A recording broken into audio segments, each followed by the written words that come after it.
सुंदर ते ध्यान उभे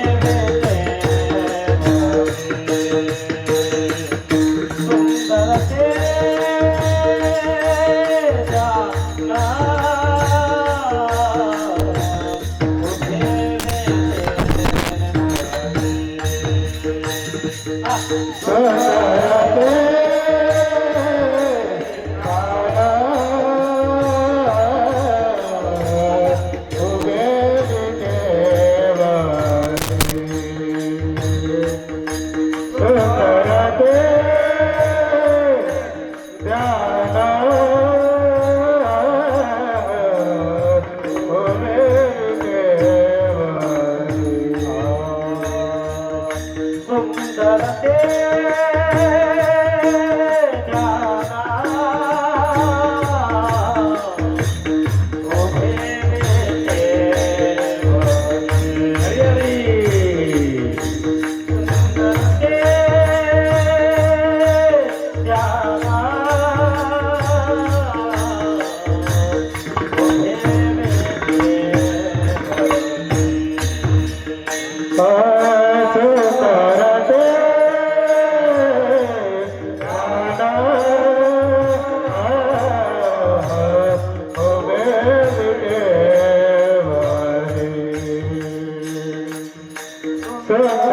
ते ध्यान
दादा हे साऊंड दुसरं नाही का?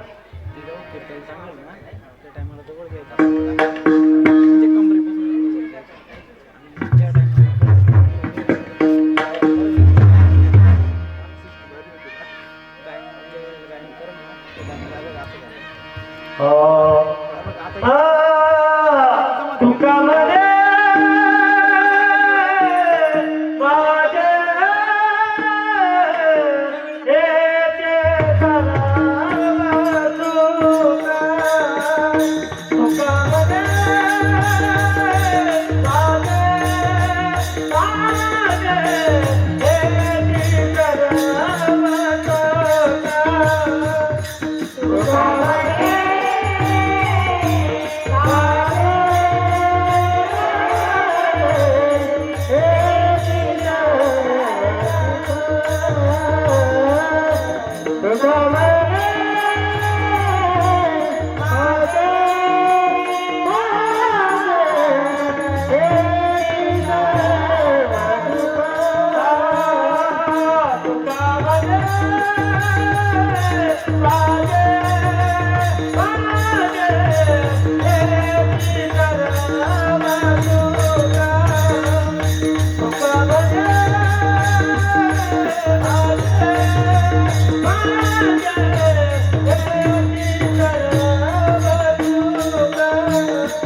देवी वर तो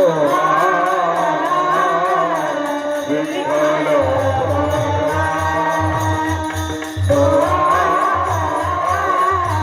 विठ्ठल वरवा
माझ्या आवाजाचा रिटर्न आहे ना थोडा कमी करा. माझाच कान ठणकतो. यांचं काय होत असेल इथं बसून थोडं कमी करा. फक्त माझाच आवाज रिटर्न येतोय. हे काय गातायत मला काहीच ऐकू येत नाही. त्यांचा रिटर्न आवाजच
गोपाल गोबाई गोपाल कुमार अन गोपाल गोबाई गोपाल कुमार गोपाल गोबाई गोपाल कुमार गोपाल गोबाई गोपाल कुमार गोपाल गोबाई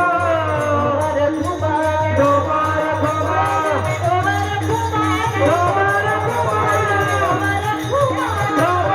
गोपाल कुमार गोपाल गोबाई गोपाल कुमार गोपाल गोबाई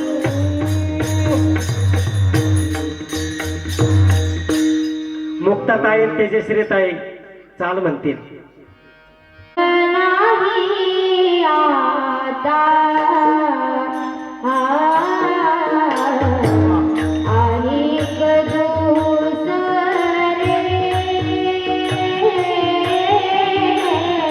माझं नाही आता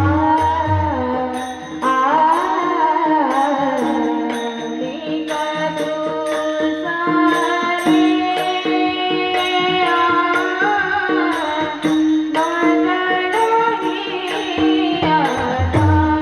आवाज वाढून द्या.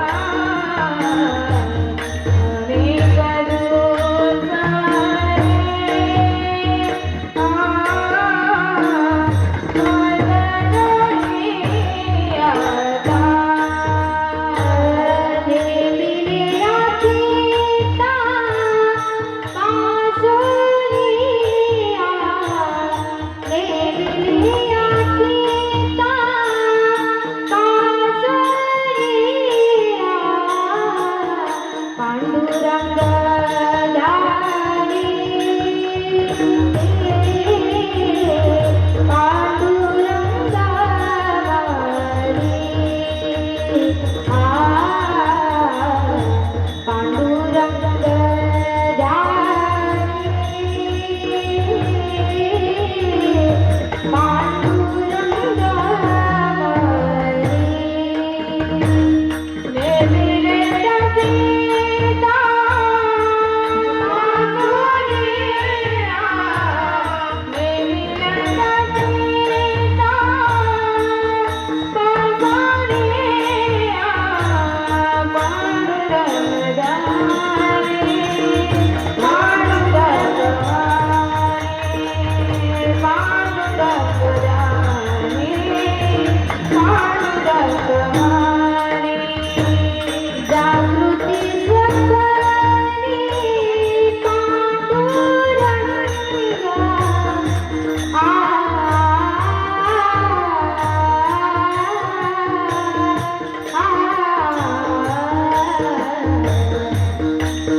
पांडुरंग ध्यानी पांडुरंग मनी जागृती स्वप्नी पांडुरंग पडिले वळण इंद्रिया सकळ पडिले वळण इंद्रिया सकळ भाव तो निराळा नाही तुझा पांडुरंग ध्यानी पांडुरंग मनी जागृती स्वप्नी पांडुरंग तुका म्हणे नेत्री केली ओळखाण तुका म्हणे नेत्री केली ओळखाण तटस्थ हे ध्यान विटेवरी पांडुरंग ध्यानी पांडुरंग मनी जागृती स्वप्नी पांडुरंग समचरण सरोजम सांदणीला मुदाभम जगणवीत पाणी मंडनं मंडनानां तरुण तुलसीमाला कंदरं कंजनेत्रं सदैव धवलहासं श्री विठ्ठलं चिन्तयामि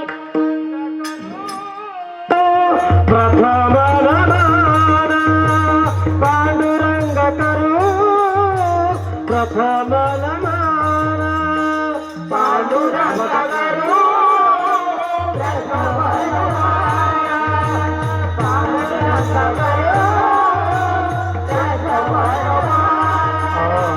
दुसरे चरण संतजी दुसरे चरण संतजी त्यांच्या कृपदाने कथेचा विस्तार त्यांच्या कृपदाने कथेचा विस्तार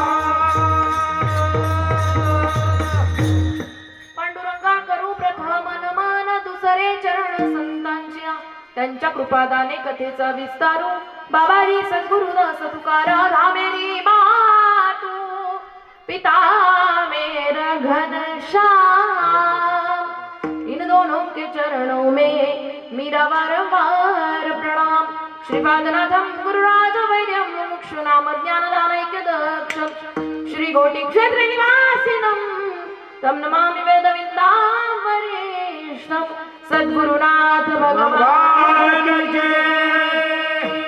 आत्मरूप गणेशु केले स्मरण होय सकल विद्येचे अधिकरण त्याची बंधू श्री चरण श्री गुरूंचे ते नमस्कारोनी आता ओम नमो ज्ञानेश्वरा करुणा करा दयाळा तुमचा अनुग्रह लाधलो पवन झालो चराचरी मी तो कला कुसरी काही जणीने बोलतो वचने अति भाविका एका जनार्दनी तुमचा दास त्याची आस पुरवावी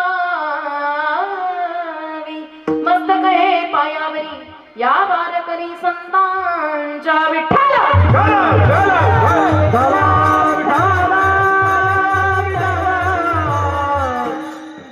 आणि का दुसरे मज नाही आता आणि का दुसरे मज नाही आता नेमिलिया चित्तापासून या पांडुरंग ध्यानी पांडुरंग मनी जागृती स्वप्नी पांडुरंग प्रस्तुत प्राप्त प्रसंगी निवडलेला अभंग जगद्वंदनीय जगद्गुरु वैराग्याचे महामेरू भागवत धर्माच्या कलशस्थानी विराजमान असणारे पंचमवेद पंचम पुरुषार्थ निर्माते जगाचा संसार सुखाचा करण्यासाठी अवतरित झालेले महाराष्ट्र भूषण देवनिवासी सुप्रसिद्ध साधू महान भगवत भक्त वारकरी संप्रदायाच्या वटवृक्षाला लागलेले एक गोंडस फळ इंद्रायणी नदीच्या तीरावर उठलेलं भक्तीचं वादळ म्हणजे तुकोबराया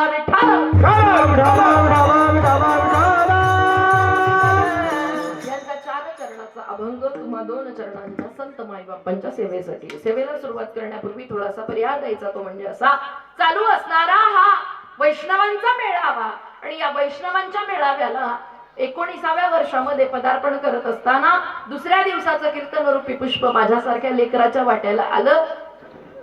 कारण का लेकरू का म्हणते तुम्ही टेन्शन मध्ये बसू नका बरं का. हा. कारण आपण कशासाठी आलोय? या वैष्णवांच्या मांदियाळीमध्ये आलोय कशासाठी? परमसुखाची प्राप्ती करण्यासाठी, अधीन दुःखाची निवृत्ती करण्यासाठी, म्हणजेच काय, या जीवाच्या पाठीमागे लागलेली इडापिडा घालवण्यासाठी. बरोबर ना? का आपल्याला घरी काम धंदे नाही म्हणून आलो इथं? काहीतरी उद्दिष्ट घेऊन आपण या उंबरकोण गावामध्ये आलोय, ज्या गावाचा अधिष्ठान आहे संत समर्थ श्रीपाद बाबा रामदास बाबा सद्गुरु तुळशीराम बाबा या महात्म्यांचं असणारं अधिष्ठान आहे. आणि या अधिष्ठानासमोर अर्थात त्यांच्याच साक्षीने म्हणायला काही हरकत. कळतंय ना माझी भाषा? थोडं फ्रेश बसा. आपण वैष्णव मेळाव्यामध्ये आलोय. 19व्या वर्षांमध्ये पदार्पण करत असताना माझ्या वयापेक्षा जास्त ज्यांना भक्ती मार्गाचा अनुभव आहे असे असणारे सर्व संत महात्मे माझ्या समोर बसलेले आहेत.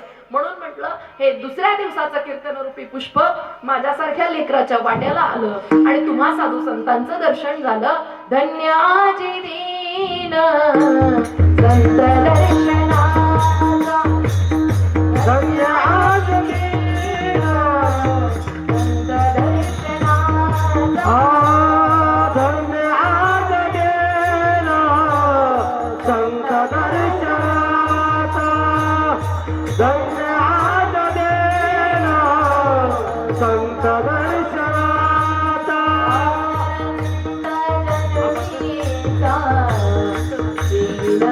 गेला अनंत जन्मीचा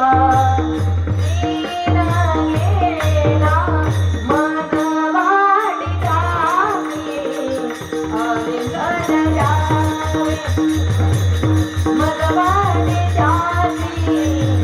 आलिंगन जावे,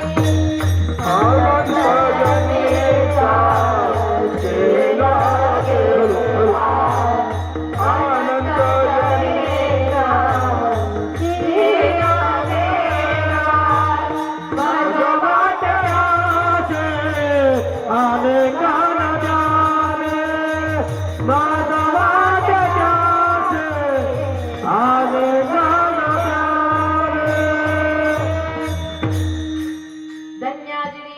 संत दर्शनाचा अनंत जन्मीचा सीन गेला, माझ वाटे त्यासी आलिंगन द्यावे, कदा न सोडावे चरण त्यांचे. खऱ्या अर्थानं जीवाला धन्यता प्राप्त होते. कुणामुळं? संतांचं दर्शन झालं रे झालं, जीव धन्यतेला पात्र होतो. मी नेहमी रोज कीर्तनाच्या माध्यमातून सांगते काय, आपण एखाद्या शुभ कार्याला निघावं आणि शुभ कार्याला निघाल्यानंतर एखाद्या चांगल्या माणसाचा चेहरा पाहावा. कोणता चांगला माणूस की ज्याला पाहिल्यानंतर पुढे जायची इच्छाच होत. आता कळलं का चांगला माणूस कोणता? अशा माणसाचा चेहरा पाहिल्यानंतर असं वाटतं काम करायला जाऊ का नको जाऊ. माणसांचे चेहरे पाहिल्यानंतर दुःखच होत, पण संतांचं दर्शन झालं रे झालं, अनंत जन्मींचा सीन गेलाच म्हणून समजा. विठ्ठल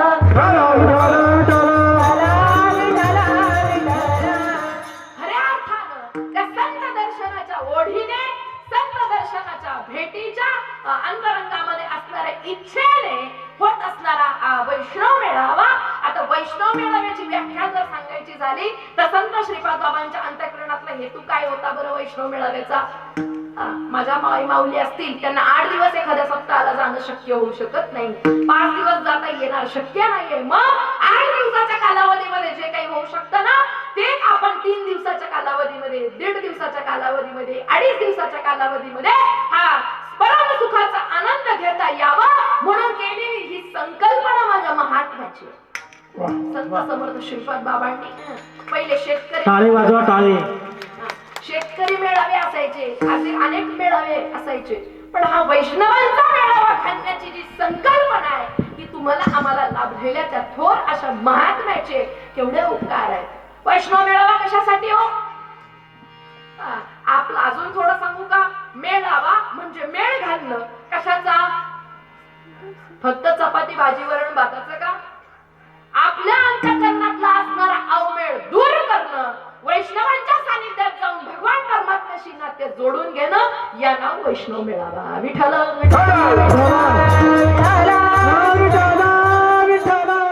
मग तुम्ही म्हणाल आम्हाला नातं जोडलेलं नाही का आम्ही? अरे नातं जोडलंय, नातं जोडलंय म्हणून आपण या धर्म मंडपात आहे. नसतं जोडलं तर आपण इथे आलो. आता या गावाची लोकसंख्या एवढीच आहे का? कदाचित याच्यापेक्षा जास्त असू शकते. बरं जे समोर बसलेले ते फक्त याच गावातले आहेत का? मला गावातल्या लोकांना नाव नाही ठेवायचे. काही लोक परगावावरून आले, काही 50 किलोमीटर वरून आले, काही 25 किलोमीटर वरून आले. आम्हाला आळंदीवरून बोलवलंय. दुसरी गोष्ट माझं जे नाव टाकलंय, नाव लिहिलेली बाई वेगळी आहे आणि फोटोतली बाई वेगळी आहे बरं का. माझं नाव मुक्ताताई विश्वासराव आहे. ज्यावेळेस मला पत्रिका आली दुसऱ्यांच्या माध्यमातून ना बाबा, तेव्हा मला टेन्शन आलं, नक्की फोटो चुकलाय का नाव चुकलंय. परत एकदा फोन केला आमच्या भाऊंना, म्हटलं गडबड काय आहे? म्हटलं नाही ताई, सेवा आपलीच आहे. पण म्हटलं ठीक आहे, नावाचा आणि फोटोचा आपल्याला काही संदर्भ नसला तरी सुद्धा तुम्हाला सांगणं कर्तव्य आहे. नाही तर तुम्ही म्हणाल स्वातीताई गायकवाड कीर्तन करून घरी गेले. मगाशी आपण दिवसभर जर असाल, काही लोक मेळावा जरी घातला ना तरी दिवसभर येत का विचार करतात माहितीये का? म्हणजे चक्री कीर्तन असतं ना त्याच्यात नवीन लोकांना संधी देतात असं म्हणून विचार करतात. पण आम्ही त्या कीर्तनाच्या टायमाला इथे आलो. एखादा चांगला मातब्बर बुवा सुद्धा एवढे ओव्या सांगणार नाही, एवढे ओव्या बाबांनी मगाशी सांगितले. कोण बाबा होते तुला माहित नाही, मी पाहिलंही नाही बाबांना. पण इतक्या गोड असं चिंतन तासाभरात मांडलं. म्हणजे शेवटच्या बॉलला सिक्सर काय मारलंय ना ते मगाचं कीर्तन होतं. म्हणून फक्त संध्याकाळच्या कीर्तनाला येऊ नका. माझ्या कार्यकर्त्यांनी केलेला हा अट्टहास आहे. हा दिवसभराच्या आनंदासाठी केला जाणारा हा अट्टहास आहे. आपल्याला पैसे मोजायला लागत नाही, फुकट मिळत आहे, याचा लाभ घ्या. विठ्ठल आम्ही भगवान परमात्म्याशी नातं जोडलंय, पण जोडलेलं नातं व्यवस्थित टिकवण्यासाठी केली जाणारी गोष्ट आहे त्याला अनुसंधान असं म्हणतात. आणि ते अनुसंधान साधण्यासाठी काय करावं लागेल? वैष्णवांच्या मेळाव्यात जावं लागेल. आम्ही एका ठिकाणी आता मागे कार्यक्रमाला गेलो आणि तिथं काही लोक माझ्या पतिराजांना म्हटले जेवायला चला दाजी. तर ते म्हटले नाही म्हणे माझा उपवास आहे. मग आता लोक आपल्याकडे बऱ्याचदा आपण उपवासाचा अर्थ काय घेतो? म्हणे चांगला नवरा मिळण्यासाठी उपवास धरतात, चांगली बायको भेटण्यासाठी. तुम्ही केला होता का? बरं झालं. तर ते म्हटले माझा उपवास आहे. बरेच लोक म्हटले आता 2 कन्यारत्न झाले, कीर्तनकर बायको झाली मिळाली आहे, मग आता कशाला उपवास धरलाय? तेव्हा आम्ही गमतीने सांगितलं मिळालेली बायको चांगली राहावी याच्यासाठी केलंय. हा माझा दृष्टांत संपला. सिद्धांत आहे आपल्यापर्यंत ते परमतत्व आलं, आपल्यापर्यंत श्री गुरुने दिलेला बोध आला, पण तो टिकवण्यासाठी केलेला जाणारा अट्टहास म्हणजे वैष्णव मेळावा. विठ्ठल